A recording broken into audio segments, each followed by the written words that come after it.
we're going dragon fruit, winter melon, dragon fruit smoothie, one of the tastiest of the healthy smoothie recipes, and 150 grams of dragon fruit recipes, and one of the most easiest to make. 50 grams of sugar, around 150 grams of dragon fruit.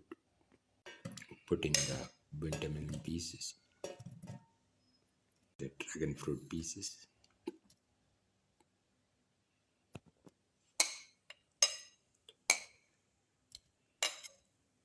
sugar,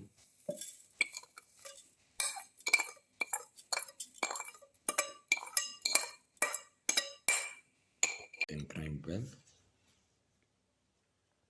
Now open, pour in around 300 ml of milk into the mixture and grind well. Open.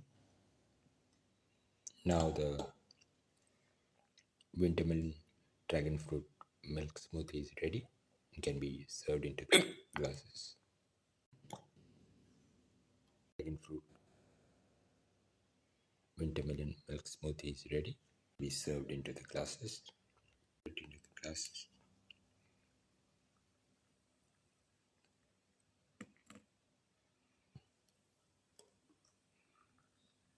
Final winter melon dragon fruit milk smoothie, one of the tastiest of the dinner recipes, and one of the most delicious of the dragon fruit recipes, and one of the most unique of the winter melon recipes, and one of the most easiest to make of the healthy smoothie recipes.